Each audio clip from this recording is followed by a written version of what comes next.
Just wanted to chime in here. This video is dedicated to a very good friend of mine, Miss Adelle Overton. She's won her battle against cancer on August 6th. I'm so excited. She's a voice actor, and she also does a lot of the characters in my favorite podcast, Sump City Radio. Oh yeah, the video. Let's go.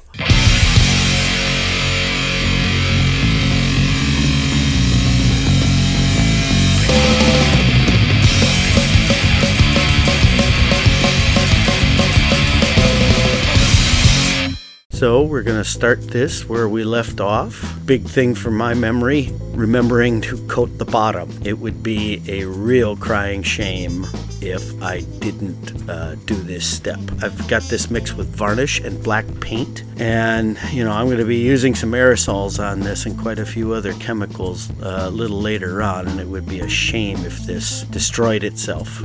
So anyways, I keep referring to what happens to pink foam, not realizing, until after several watch throughs, that maybe some of you don't know what does happen. So I was going to take a little turn here and maybe give you a little demonstration on some of the things that happen when you don't coat pink foam and some of the drawbacks and bonus, because there are bonuses to this. So anyways, this is a piece of foam. Yeah, I got it outside while I was spray painting this. A piece of foam that, I don't have coated. And we're going to be priming this. And I'm going to give you guys a little bit of just a quick run through here as to, what happens. Now, there's the dried side. Now, this is not always such a bad thing. You can use this to your advantage. What I wanted to do here was get a little piece of foam here on what actually will happen when we have super glue on this. Just straight. This isn't sealed or anything. Here we go. We hit this. One of the things you can do if you forget, you can always hit it with a baking soda trick that I do here. That'll dry the glue from the top. And if we mush it around here a little bit.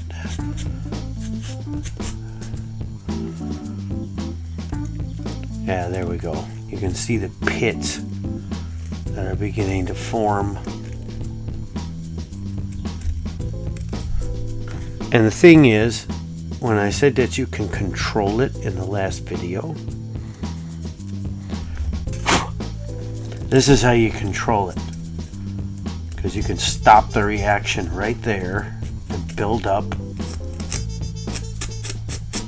You can build up a nice hard texture that looks pretty doggone nice, actually. So that's why you seal pink styrofoam.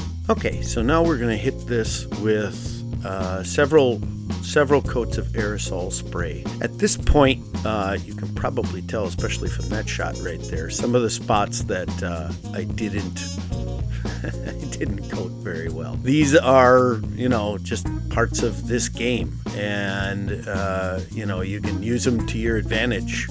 It's really nice. Just another texture to make it look like it's going. I am going to point out that the varnish paint coat that I did and the PVA glue coat that I did, between the two, the varnish seemed to seal a little bit better. It's thinner to work with, and you can't quite get the same amount of textures, but when you're painting with it, it'll help.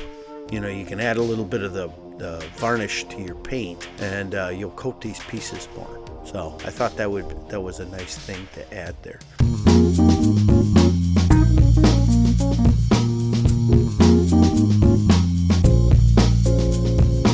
Yeah, and now we're going to be hitting with silver on the metallics, and then we're going to be hitting with just a light off-white. I don't like using white because it's kind of unnecessary. I don't want to go to that point. When it comes to terrain, you probably want to stay from the highest level of white.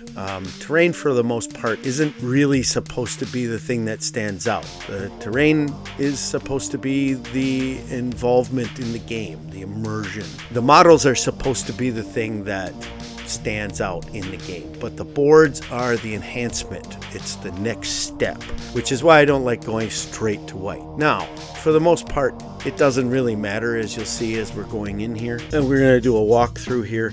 It got to the lightest point the way it is, and that's, you know, it's almost too light, to be honest, but this is one of my favorite parts right here, where I kind of dubbed this noir, which it's not, but it was kind of a nice thing. And it's a great place to start. You can really just, as soon as you start adding colors to things, you know, you just jump right into it. I suppose I ought to give you guys a rundown as to how this is going to go. Now that the priming's done, we're going to work on the lowest sections first, which is obviously the wall right away. Then after that, we're going to be working on some spot acrylic painting. Then after that, an oil wash. Then after that, we're going to be doing some oil detailing with oil paints. We're going to be doing the poster work, the shadowing, and finally the powders. And then we'll have a little bit of a walkthrough for you. The wall I'm going to be using sponge techniques with. I know in the past, especially with the other ones, I was using the airbrush. But a lot of the reasons that was I wasn't really confident with me doing this method the first time. I've always known about it, but sponging techniques, I've been working on them a lot. I was using the airbrush for the other one. So we're going to do lighter and a dark. This is just acrylic paint. And for this second run on the sponge technique, we're going to add a little blue in here.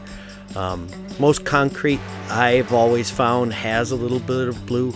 Adding small colors at this point are, you know, that it's simply going to enhance things, especially as we keep putting layers upon layers upon layers on top.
Okay, we're going to be going into our quick acrylic. These are just base colors. I like to use a lot of dark ones to get the metallics. A lot of people have different opinions as to how to go about this. In fact, it's pretty much like cookie recipes, I'm going to guess, or any baking recipe. You know, everybody has their own way of doing this. I like to hit some of the prime metallic areas first with this acrylic coat. I'm using contrast paints and inks just as a quick, you know, just a quick layer. You know, this is all about tracing at this point. Next, we're going to use the first coats of acrylic just to get the colors down on certain things that, you know, I don't want to enhance with oil paint later. The pipe work, that's the gunk tank that we're working on right there. This lays, yes, and all the gunk. It helps me a lot to do it this way because the steps that follow, things get a bit muddled and you kind of lose track of where you're at.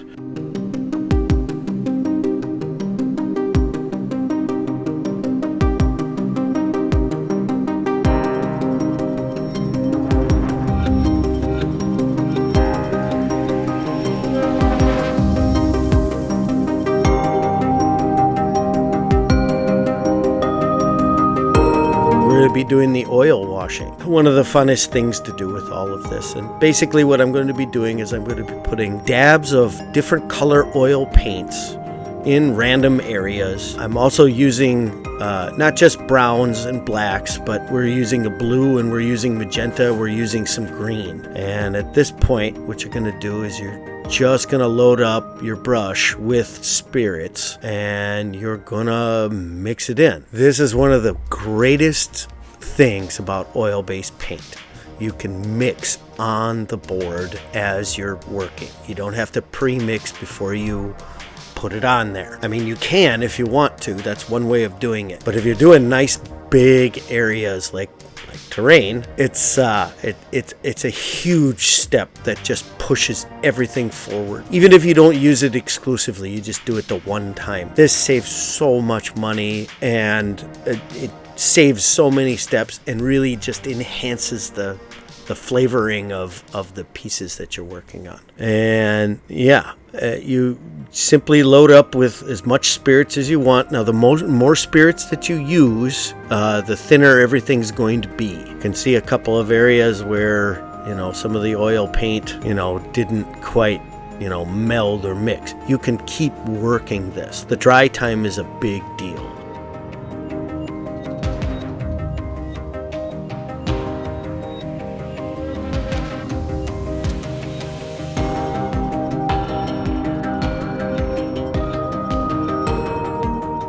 So then after that, we're going to do the same. After that's dried, you want to make sure you do this when it's not wet, when it's dried for at least 24 hours, if it takes that long. Doing it this way, the way that I'm doing it, does speed up the dry time. But after that, once the mineral spirits has evaporated, you can go on to this stage, which is basically the same stage, except I'm putting it on a little bit thicker and more targeted. And you can see where I'm hitting. There's a few areas here, like the sump, and then we have this area. There's the spider haunt. I did quite a bit of work getting those spider webs to look like spider webs, and now we're going to use this method to mix. Well, basically, you're going to watch me. As you notice, I'm changing colors. Instead of using the mineral spirits process that I used to make the wash, this is going to be targeted mixing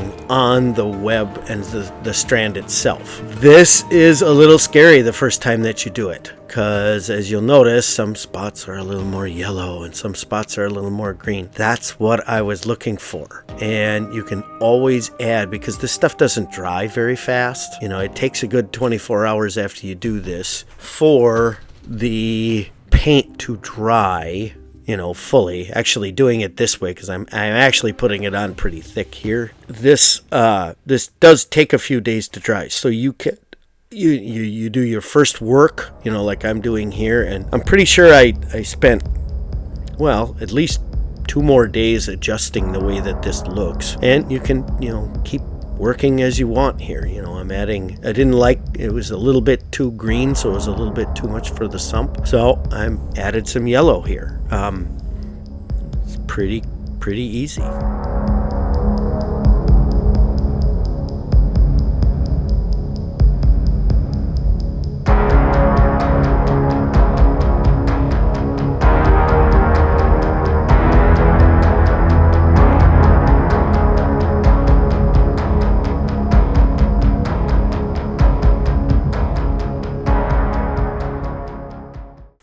So at this point right now, you could just go on and finish the walls up.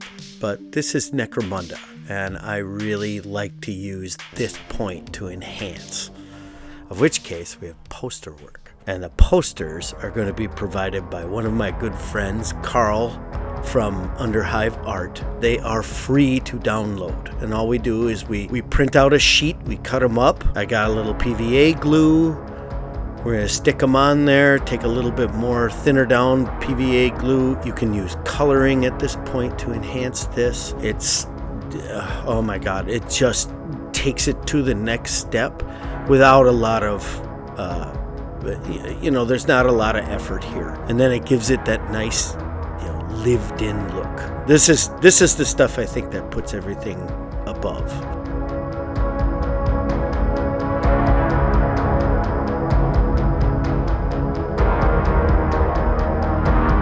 now we're going to go on to the shadowing, and I'm going to move to the airbrush. You can do this with oil paints if you want to, but I was really running out of time here. This right here is probably one of the most important tricks. Now, after the oil paint has set for a few days, basically what this is a mixture in my airbrush on the lowest points on the shadow work. And it's going to enhance all of your other work that you've done right here. And you can also use it for some of that texture earlier.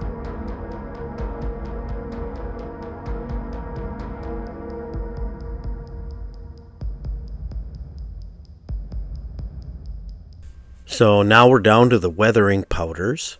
I sometimes go heavier on this, but this piece was kind of calling for less. But all I'm really doing is I'm going to lay these powders down in a targeted area, browns and rusts and things like that. And then I'm going to do a quick spray with some water afterwards just to get it down. The water does have a little bit of alcohol in it. Again, this is going to be to taste and to how your project's going.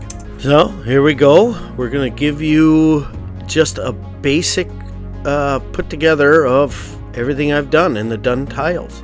There's a few other things that will come up a little later on in this, which I'm very excited about. Some of the things that I was alluding to in the other videos that are possible with these tiles. And of course, you know, I'm on camera here and, you know, why would it work?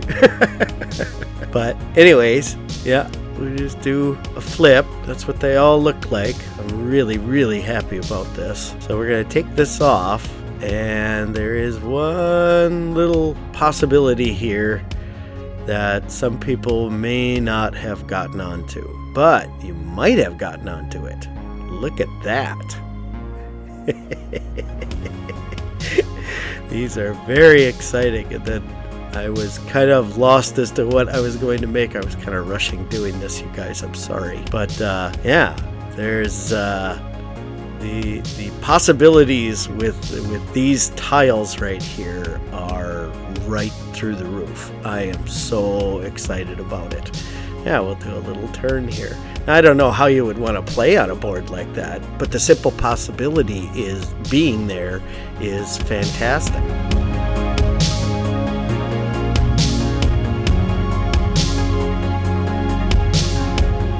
I'm so happy. I was going to make a whole put together board and everything, but I think I'm going to save that for a board building video. I know this was supposed to be 3, but it's probably going to be 4 videos. I wanted to stay here right now and say something about my friend Adelle. She's had such a hard time the last few years, and I'm so happy for her. For all of you guys that want to help or contribute to, there's going to be a link in the bottom down in the comment section for a chance for you to donate some money. I hope, if I can figure out how to put that link in there. Thanks so much, you guys. Next video, we're going to be putting all this together. It's going to be pretty awesome. Have a great night, and as always, please like and subscribe.